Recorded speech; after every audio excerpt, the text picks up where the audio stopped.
বয়স বাড়ার সঙ্গে সঙ্গে হাড়ের ক্ষয় হতে থাকে। আর এই হাড়ের ক্ষয় হলে বিভিন্ন রকম গাঁটে গাঁটে যন্ত্রণা বা ব্যথা অনুভব করতে পারি আমরা। তো এই যে বয়স বাড়ার সঙ্গে সঙ্গে এই যে হাড়ের ক্ষয়, এই হাড়ের ক্ষয় রুখবো কী করে, কিভাবে ভালো থাকবো, চলুন আজকে এইসব নিয়ে আমরা কথা বলবো। আজকে আমরা এইসব নিয়ে কথা বলতে পাশে পেয়েছি বিশিষ্ট রিউমাটোলজিস্ট ডক্টর পার্থজিৎ দাসকে। নমস্কার, আমি doctor Parthajit Das, consultant rheumatologist, Asian Institute of Immunology and Rheumatology. আজকের বিষয়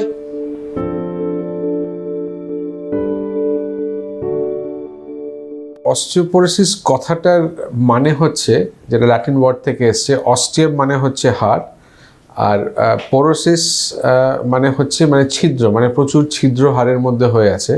তার মানে হাড়টা বেশ ভঙ্গুর হয়ে যাচ্ছে, এতটাই উইক হয়ে যাচ্ছে যে ফ্র্যাকচার হয়ে যাওয়ার চান্স থাকে।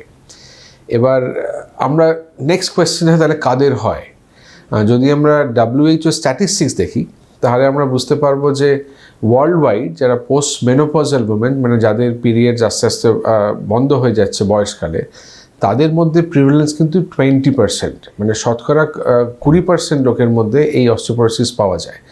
ছেলেদের মধ্যে কিছুটা কম, আমি সেটা একটু পরে আসছি। আর যদি আমি WHO স্ট্যাটিস্টিক্স দেখি ফ্র্যাকচার রিস্কের, তাতে দেখা যাচ্ছে এই 50 বছরের ঊর্ধ্বে 3 জন মহিলার মধ্যে 1 জন মহিলার কিন্তু ফ্র্যাকচার, এই অস্টিওপোরোসিস রিলেটেড ফ্র্যাকচার হওয়ার চান্স থাকবে লাইফ টাইমে। পুরুষদের মধ্যে একটু কম, পুরুষদের মধ্যে যেটা হয় সেটা হচ্ছে 5 জন পুরুষের মধ্যে 1 জনের ফ্র্যাকচার হবে লাইফ টাইম। সেটাও কিন্তু একটা সিগনিফিকেন্ট রিস্ক। অস্টিওপোরোসিস ট্রিটমেন্ট করাটা এই জন্যই দরকার, কিন্তু ঠিকমতো চিকিৎসা না হলে এই ভার্টিব্রাল ফ্র্যাকচার, হিপ ফ্র্যাকচার এগুলো হওয়ার চান্স থাকে, এবং এগুলো হলে কিন্তু তার সিভিয়ার কনসিকুয়েন্স বা কমপ্লিকেশনস হওয়ার চান্স থাকে।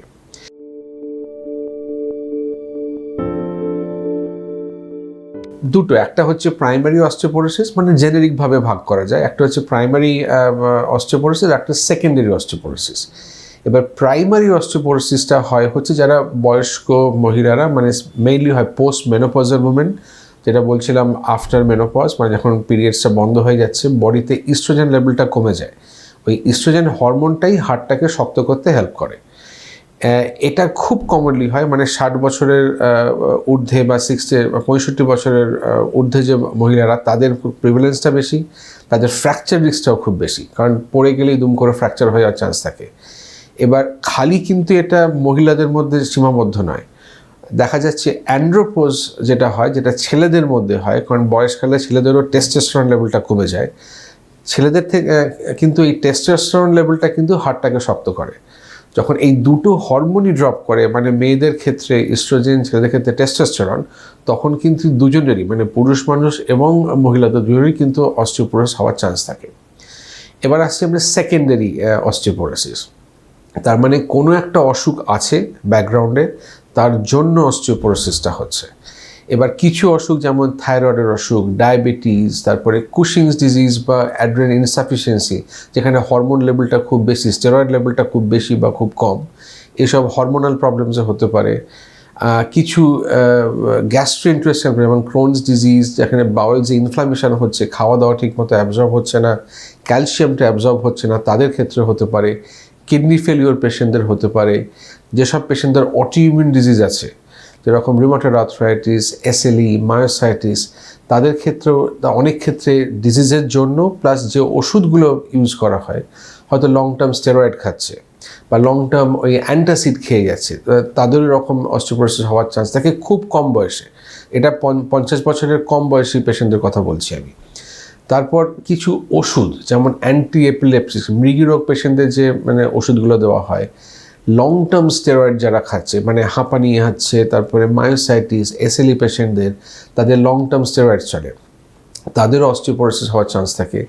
যেসব পেশেন্টরা এই প্যান্ট্রোপ্লাজল, ওমিপ্রাজল, এরাও এগুলোও লং টার্ম খেয়ে যাচ্ছেন, তাদেরও অস্টিওপোরোসিস হওয়ার চান্স থাকে।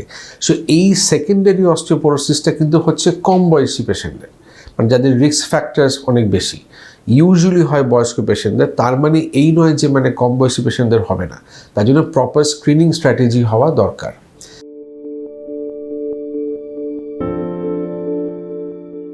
আমরা পেশেন্টদের পাই অনেক পরে, যখন ফ্র্যাকচার হয়ে যাচ্ছে। ইম্পর্টেন্ট হচ্ছে অস্টিওপোরোসিস কোনো সিমটমস হয় না, মানে এটা হচ্ছে পেইনলেস ডিজিজ, মানে অস্টিওপোরোসিস ভেতরে ভেতরে বাড়তে থাকছে। যেদিনকে হঠাৎ করে ফ্র্যাকচার হলো, তখন পেশেন্ট ওই ফ্র্যাকচার নিয়ে আসছে ডাক্তারের কাছে। সে অর্থোপেডিক্স হতে পারে, জেনারেল সার্জন হতে পারে, বা আমাদের জেনারেল মেডিসিন, রিউমাটোলজি, সব জায়গাতে। অনেক ক্ষেত্রে হয়তো সিটি স্ক্যান হয়েছে চেস্টে, তখন দেখা গেলো যে একটা ফ্র্যাকচার বেরিয়েছে। মানে যেহেতু এটা পেইনলেস ডিজিজ, কোনো ব্যথা হয় না অস্টিওপোরোসিসের জন্য, তার জন্য অনেক ক্ষেত্রে এটা ইগনোর হয়ে যায়। তো তার জন্য ইম্পর্টেন্টটা হচ্ছে ডায়াগনোসিসটা ঠিক করে করা। তো আমি সেখানেই আসছি। এবার ডায়াগনোসিসটা কীভাবে হবে? খুব কমনলি যেটা আমরা করে থাকি, ডেক্সা স্ক্যান। অনেকেই এক্স রে দেখে ডায়াগনোস করার চেষ্টা করে, সেটা ঠিক মতো মানে করা ডিফিকাল্ট হয়। ডেক্সা স্ক্যানে হচ্ছে WHO একটা ক্রাইটেরিয়া দিয়েছে 1994-এ। সেখানে বলা হচ্ছে এই স্ক্যান করার পরে স্পাইনে আর হিপে যদি স্কোরটা লেস দ্যান -2.5-এর নিচে যায়, তখন তাকে আমরা ডিফাইন করতে পারি অস্টিওপোরোসিস। ইউজুয়ালি কিন্তু নর্মাল লোকেদের 0 থেকে 1 অবধি থাকে। এবার যখন -1 থেকে -2.5-এ থাকে, তখন সেটাকে অস্টিওপিনিয়া বলা হয়। মানে হাড়টা ক্ষয়তে শুরু হয়ে গেছে, অস্থি ক্ষয় শুরু হয়েছে, কিন্তু অতটা সিভিয়ার হয়নি যে অস্টিওপোরোসিস ডিফাইন করা যাবে। কিন্তু সবথেকে ইম্পর্টেন্ট ফ্যাক্টর হচ্ছে এই নয় যে মানে অস্টিওপিনিয়া হলে বা ফ্র্যাকচার হবে না। আমরা বহু পেশেন্ট দেখি, বা ওয়ার্ল্ড লিটারেচারও আছে, 50% পেশেন্ট, মানে 50% পেশেন্ট যারা অস্টিওপিনিয়া আছে, তাদের কিন্তু ফ্র্যাকচার, মানে ভার্টিব্রাল ফ্র্যাকচার, হিপ ফ্র্যাকচার হওয়ার চান্স থাকে।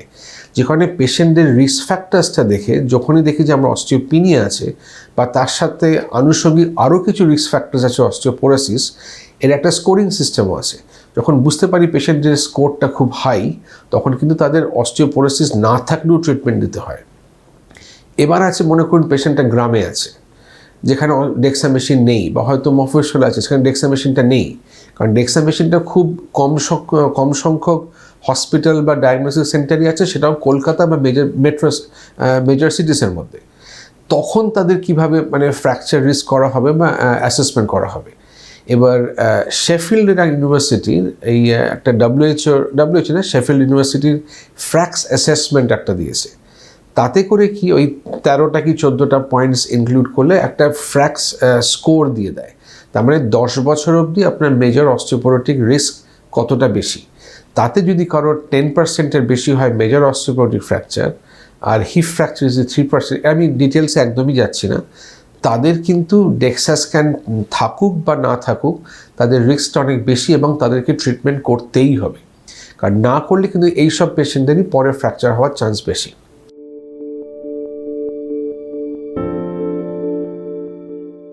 সব থেকে ইম্পর্টেন্ট হচ্ছে লাইফস্টাইল মডিফিকেশন। তার মধ্যে আছে যেরকম স্মোকিংটা একদম করা যাবে না। তারপরে আছে অ্যালকোহল অনেকেই বলে যে না, আমি তো মাইল্ড খাচ্ছি, একটু খেলে ভালো। এটা কিন্তু পুরোটাই মিথ। অ্যালকোহল কোনোভাবেই অ্যালাউড নয়।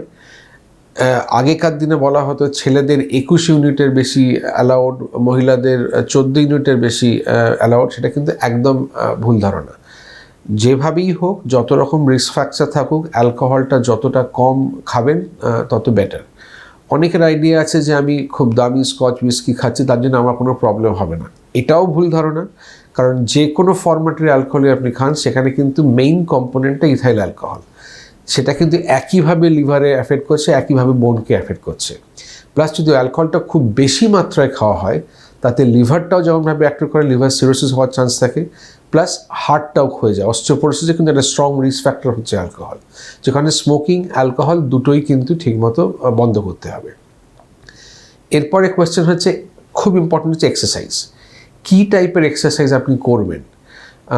ইউজুয়ালি 5 রকম এক্সারসাইজ আছে, মানে অ্যারোবিক এক্সারসাইজ, তারপরে weight training exercise, balance training exercise, breathing exercise, আর হচ্ছে আমাদের স্পাইনাল মোবিলিটি এক্সারসাইজ। এবার অ্যারোবিক এক্সারসাইজের গাইডলাইন্স আছে। যেমন WHO ক্রাইটেরিয়া বলছে, যদি আপনি মডারেট এক্সারসাইজ করেন, মানে আপনাকে হাঁটতে হাঁটতে হাঁপাতে হবে, মানে পাশের বাড়ি কি হচ্ছে বা রুনু কার সাথে পালিয়ে গেল সেইটা না চিন্তা করে নিজের জন্য হাঁটতে হবে। যদি আপনি হাঁপাতে থাকেন, এইটা হচ্ছে মডারেট এক্সারসাইজ। এই মডারেট কোয়ালিটি এক্সারসাইজ কিন্তু সপ্তাহে 5 দিন যদি আপনি 30 মিনিটস করেন, এটা ইজ গুড এনাফ। তারপরে হচ্ছে সিভিয়ার এক্সারসাইজ, সেটা হচ্ছে দৌড়ানো, মানে রানিং, জগিং, তাতে আপনার হার্ট রেটটা বাড়ছে, একটা সিভিয়ার প্রবলেম, সেটা আপনি সপ্তাহে 2 দিন কি 3 দিন 20 মিনিট করলে এনাফ। এটা কিন্তু গাইডলাইন্সের মধ্যে আছে। এবার আছে মাসেল স্ট্রেংথেনিং এক্সারসাইজ কী করবেন, কেন এটা ইম্পর্ট্যান্ট। যখন আপনি মাসেল স্ট্রেংথেনিং করছেন তখন এই মাসেলে টান পড়ছে আর মাসেলটা হাড়ে গিয়ে ইনসার্ট হয়। এবার যখন মাসেলে টান পড়ছে তখন হাড়েও টান পড়ছে, হাড়টা আস্তে আস্তে শক্ত হয়। যেখানে এই মিক্স অ্যান্ড ম্যাচ মানে aerobic exercise, muscle strengthening exercise, এটা খুবই ইম্পর্টেন্ট, স্পেশালি ইয়াং অ্যান্ড যারা বয়স্ক পেশেন্ট। একটা হচ্ছে অস্টিওপোরোসিস, অস্টিওপেনিয়া মানে হাড়টা ক্ষয়ে যাচ্ছে। একটা হচ্ছে সার্কোপেনিয়া মানে যেখানে মাসেলটাও আস্তে আস্তে শুকিয়ে যাচ্ছে, মাসেল ওয়েস্টিং হচ্ছে। তো এর জন্য কিন্তু যেটা এক্সারসাইজটা খুব ইম্পর্টেন্ট রোল, মানে যেটা বললাম aerobic exercise, muscle training exercise, balance training exercise, যেটা বয়সকালে যাতে ফলস রিস্কটা অ্যাভয়েড করার জন্য ওই ব্যালেন্স ট্রেনিং বেশ কিছু এক্সারসাইজ আছে, ওয়াবল বোর্ড আছে, অনেক রকম টাইপের, সেটা স্পেশালিস্ট সেন্টারে গেলে তারা দেখিয়ে দেবে। এইগুলো প্র্যাকটিস করলে আপনি যদি পড়ে যাচ্ছেন তখন নিজেকে কীভাবে সামলে নেবেন তারও কিন্তু এক্সারসাইজে ট্রেন করা যেতে পারে।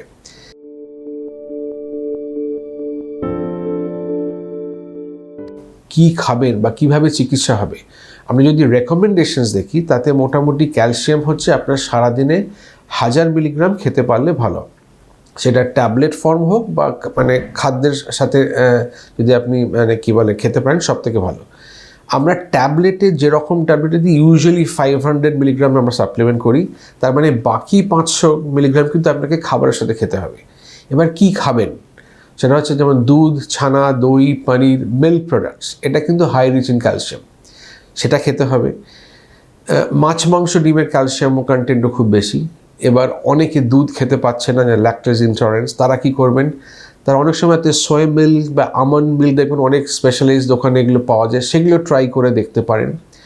এবার মনে করুন যারা ভেজিটেরিয়ান তারা মিল্ক খাচ্ছেন কিন্তু বাকি তো প্রোটিন সোর্স কিছু নেই, মানে দুধ, মাছ, মাংস, ডিম খাচ্ছেন না, তারা কি করবেন, তাদের সারা সয়াবিন খেতে পারেন, অঞ্জির যেটাকে ফিগ বলা হয় সেটা খেতে পারেন, টোফু বা সেগুলো যদি পান সেগুলো খান, বেশ কিছু জুস, ফর্টিফাইড জুস আছে সেগুলো খেতে পারেন। তারপরে ওই কিছু সিডস আছে, চিয়া সিডস আছে, তারপর তিল যেটা বাংলায় বলি সেসামি সিডস, সেগুলো তো আছে। এইগুলো সব মিলিয়ে মিশিয়ে আপনাকে একটা ব্যালেন্স ডায়েট খেতে হবে।